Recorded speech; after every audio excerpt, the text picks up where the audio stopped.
Hi, everyone, and welcome back to Brian's Horror Corner. And welcome to this horror movie pack review video as part of my current series where I'm taking a look at several of my horror movie packs from my collection, watching and reviewing each of them. Excuse me. Well, I shouldn't say each of them. If I did that, it would be like a whole year's worth of horror movie pack reviews, but a good number of them. Let's just leave it at that. So, today we're going to go ahead and take a look at the most recent horror movie pack that I watched, and that's this one right here. Five movie collection entitled Possessed by Evil. So, this includes DeVour, The Plague, Wind Chill, Insanitarium, and Vinyan. These movies all are from the mid to late 2000s, basically 2005 to 2008 for the most part. They're all five of them are in those 4 years there. So yeah, I'm just gonna go through each one as I watched them and give you my thoughts, and I'll give you what my least favorite's a favorite at the end of this video, and just kind of talk about next steps if I'm going to do anything with these movies as far as get them on an individual release, or if I'm going to keep my horror movie pack or get rid of it, or what's going to happen. So with that being said, let's just go ahead and get into it. Um, so the first movie I watched was Devour from 2005. So I didn't know anything about this movie. But basically, I'll give you the synopsis. The story follows Jake Gray, played by Jensen Ackles, who's in Supernatural, a young man who's been having bizarre visions of murder and self-mutilation, and his experience with live a live role-play like online game called The Pathway. A similar role-playing is seen in the game. Following the deaths of his friend Conrad and Dakota, who introduced him to the game, Jake soon learns that the Pathway is actually being run by a man named Aiden Cater and his band of devil worshippers. They've been using it to look for a specific person, even as they manipulate others into killing. As their final acts, the victims of the pathway commit suicide in various gruesome ways. So yeah, that's Devour from 2005. It's okay. I didn't mind Devour. It's a movie I could see watching again. It's not my favorite of this horror movie pack, but um, I thought Jensen Ackles was good in it. I thought the first half of the movie was better than the second half. Like, it offered some intrigue for sure. There are some slow parts, some non-horror kind of parts of the movie, but the ending's really what sort of brought it down. The ending definitely seemed rushed to this movie, where it's almost like they were up against the clock and they just had to write themselves. They had to write off the or write the end of the movie just on a whim, basically. It really felt that way, given sort of the unfolding story that we got in the first half of the movie. So that was sort of the disappointment. But overall, like I said, I could see watching Devour again. It's not a bad movie. Next up, I watched The Plague from 2006. This is a story that follows. Um, oh shoot, you know what?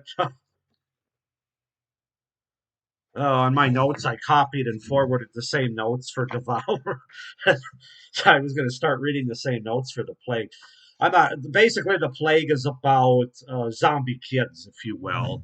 Um, so yeah, that's a really intriguing movie. Actually, I actually enjoyed the plague. I'll say that right up front. It's one of my more favorites from this horror movie. In fact, it's not great. I mean, it's not all time or anything, but basically you have James Vanderbeek is the main guy in here. Pretty good acting in this movie, actually, just like Devour. Although Devour was really just Jensen Ackles. I didn't care for the rest of the acting. But in this movie, I think that the acting overall is pretty good in The Plague. But basically, at one point in time, I forget what year it is, but these kids all of a sudden just freeze up. Basically, they just kind of go into like a catatonic state, and none of the parents could figure out why they rushed into the hospital. And then a number of years later, again, I forget how many because I didn't copy my notes over properly, but all of a sudden these kids wake up from their comatose state, but they're not back to being themselves, and they're basically like killer kids, I guess, if you want to say. But I thought it was done in a very unique and different kind of way, and yeah, the plague was probably the biggest surprise of all these movies on here. I was not expecting to enjoy it as much as I ended up enjoying it. And as I said, it's not none of these movies are all time great or anything. It's not like you know, it's not like I'm singing its praises as a 10 out of 10 or anything, but for a horror movie pack, I thought The Plague was pretty good. I thought James Vanderbeek was good in it. As I said, all the acting was good. There's some pretty decent gore and blood going on in this movie, some pretty good effects. And, it gets a little bit more towards the end. There are a lot of deaths in it. And then towards the end, basically, they figure out how to get the better of the kids to a certain extent. But I don't want to give too much away on any of these movies. But yeah, The Plague, I definitely enjoyed that one. I'd probably give Devour a 6.5 out of 10. The Plague, I'd give a 7.5 out of 10. Then next up, I watched Windshield with Emily Blunt. This was one I kind of heard from a lot of people was really good, that I'd like it. They were right, for several reasons, which I'll get into here. But Windshield's basically about a student at a Pennsylvania university who finds through the campus rideshare board a ride home to Wilmington, Delaware for Christmas. She joins another student who is driving home to Wilmington and seems to know a lot about her. They have had a they have a class together, but she never noticed him. They stop at an isolated gas station so she can use the bathroom. In the restroom, the door gets stuck, and while pounding on it, she hears Guy and the clerk talking and acting as if they do not notice her screams. She manages to force the door open and eagerly asks them why they did not let her out. The two men seem puzzled. So right away, that's kind of a good idea of where this movie's going to go and what direction it's going in. But it goes from there. That basically they drive in this winter snowstorm, cold and snow, and God, it's awesome. I really enjoyed Windshield because of the setting, because of the time of the year. I love horror movies in the snow and the cold and the isolation and because you have so many other things the characters have to worry about besides running away from the bad guy or the ghosts or whatever have you. They have to worry about frostbite. They have to worry about staying warm, staying alive, eating, all those type of things. And that's what kind of happens to these two students. They run into a situation where they're stuck, they're stranded. And as I said, I don't want to give too much away, but it's kind of a ghost story basically, and I tend to like ghost stories more than some other people, but that's not to say I love every ghost story or every movie that has to do with supernatural. But I thought this was a really interesting one. It had a really good premise, really interesting. I don't know what else to say. I enjoyed it. Mostly because of the setting, the isolation, and Emily Blunt's performance as the lead. And she's very young in this movie. She's probably not much more than 21, 22 when this movie was made in 2007. So um, she's somewhere in her younger 20s, I would say. But she's fantastic, as you would come to expect, as she is now in all of her work. I love her. The guy, I forget the guy's name, but he's also really good. Those are really the two main leads, and they don't even have names, which I find interesting. They're known as Guy and Girl. That was kind of interesting that the movie did that. Um, but it works. I mean, there's a lot in this movie that works. It's well directed, it's well acted. Like I said, the setting, the atmosphere, the tone, just kind of everything about it. And there's not a lot of deaths in it, but I thought even the deaths were pretty good. Because it is more of a ghost story, of course. So the gore's not going to be quite as ratcheted up, but it still had some good creepy moments, some good suspenseful, that those very suspenseful moments, like are they going to or aren't they? Are they going to run out of time or aren't they? Kind of thing.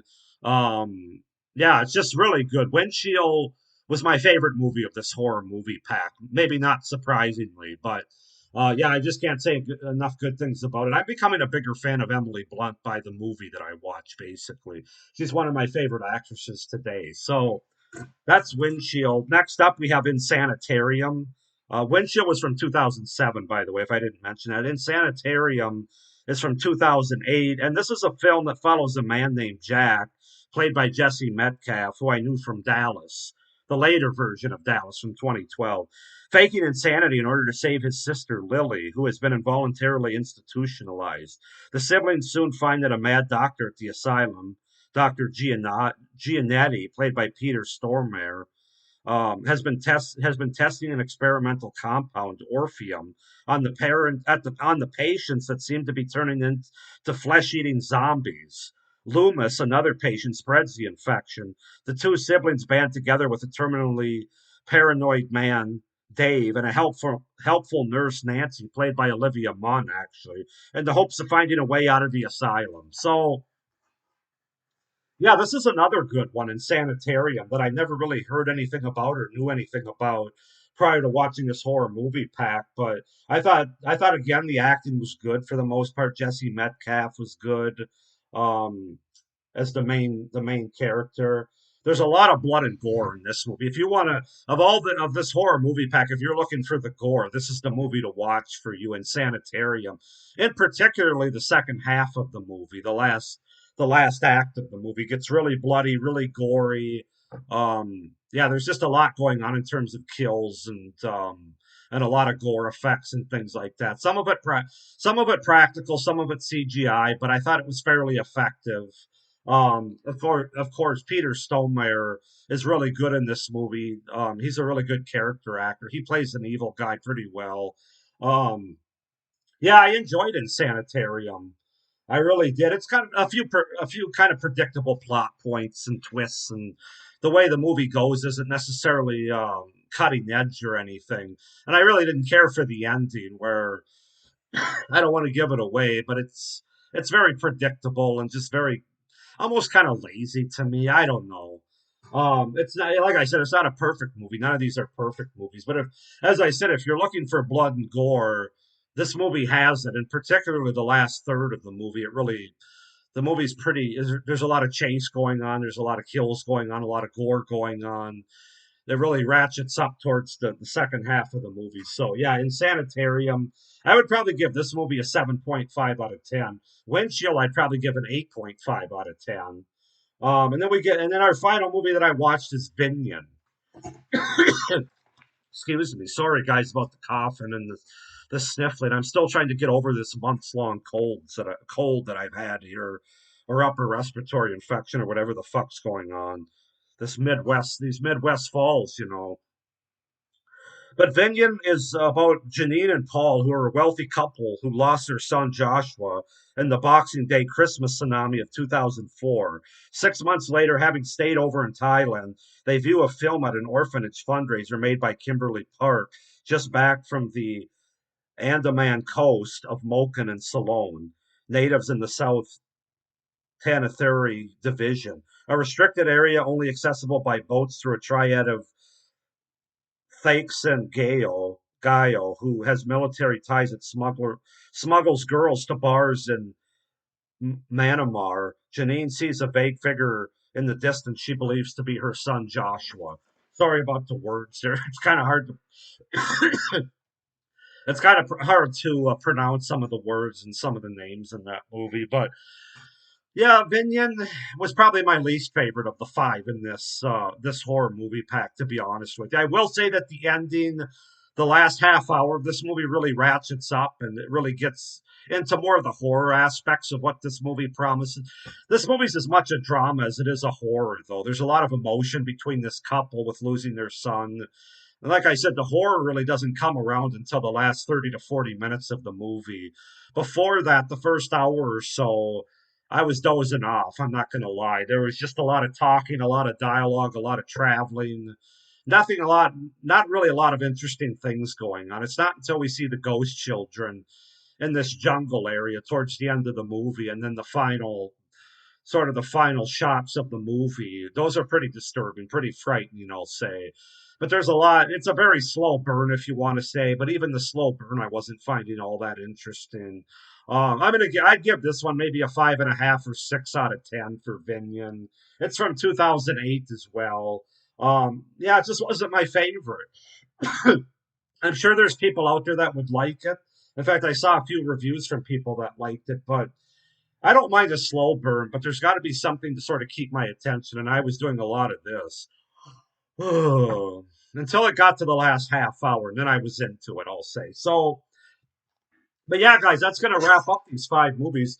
overall, I could see watching all five of these movies again. I mean, there's really no duds in here. There's some movies that they certainly vary by quality, mostly just based on me and my enjoyment of them. But if I had to rank them, I would say Vinyan would be five. This is least favorite to favorite. Vinyan would be five. DeVour would be four. Insanitarium would be three. The Plague would be two. And of course, Windshield with Emily Blunt would be one. I have decided I'm definitely going to keep this horror movie pack, unlike the first one that I reviewed, which it's on the seller's market right now. I'm going to get rid of that one. But if there's a movie in here that I would try to get on single release, it's going to be Windshield with Emily Blunt. The other ones I'm good with having them on this horror movie pack. I'm not going to seek out Devour, The Plague, and Sanitarium or Vinyan on a single release. But Windshield, I probably will at some point. I know you can get a DVD for 3-4 bucks fairly cheap. Unfortunately, it doesn't look like there's a Blu-ray release of Winchell, at least not in the United States. There is overseas, I believe, but I don't want to get involved in all that. But overall, yeah, really good horror movie pack. I kind of figured it would be just by the name and for kind of reading through the movies as far as the premises and stuff before I even watched them. This was one that I've been looking forward to for a while, and it really didn't disappoint. Like I said, all five of these movies are worth watching again, in my opinion. So that's my review for Possessed by Evil, the five horror movie pack here. Go ahead and comment down below if you guys have seen any of these movies, what you thought of them. If you liked them more than I did, less than I did, why not? Comment down below and also rank the five of them down below if you have seen all of them. As far as what we got coming up next, the next week it's going to be all about the zombies. Here, I got this 4 movie pack with all looks like zombie movies. So we're going to have a nice zombie horror movie pack review a week from today. So stay tuned for that. But yeah, other than that, guys, I hope you enjoyed this review. I hope you're enjoying this series, having a good fall here, getting ready for the holidays. And as always, oh, wait a minute, I got to do my little promo. Make sure you subscribe, like, hit the notification bell, all those fun things to try to grow my channel a little bit more.